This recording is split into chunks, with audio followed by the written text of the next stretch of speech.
குணசாலியான ஸ்திரீ அதிகாலையில் எழுந்து மறுபடியும் படுத்துக் கொள்ளுகிறாள்.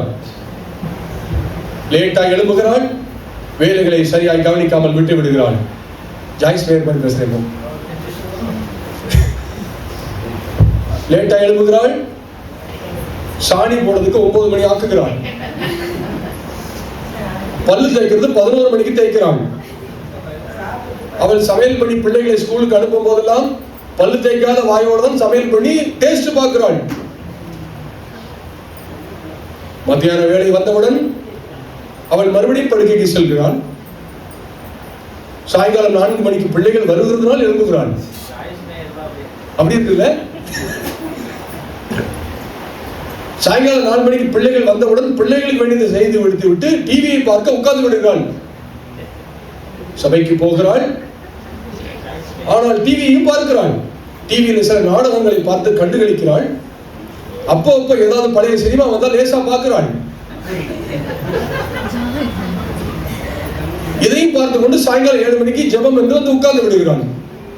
அல்லேலியா போடுகிறாள், அபிஷேகத்தில் நிறைகிறாள், அந்நிய பாஷை பேசுகிறாள்.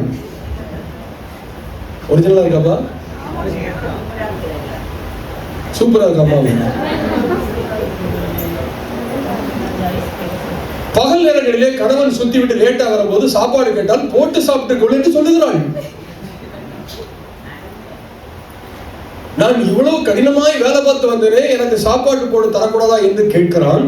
அதற்கு இவள் சொல்கிறாள், நான் பகலெல்லாம் கஷ்டப்பட்டேன். என்ன கஷ்டம்? கஷ்டப்பட்டு தூங்கினாலாம்.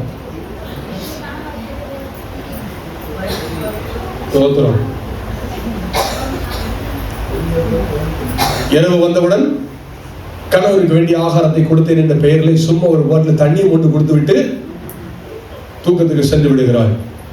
மறுபடியும் அவள் எப்போ எழும்புவாள் என்று அவளுக்கே தெரியாது.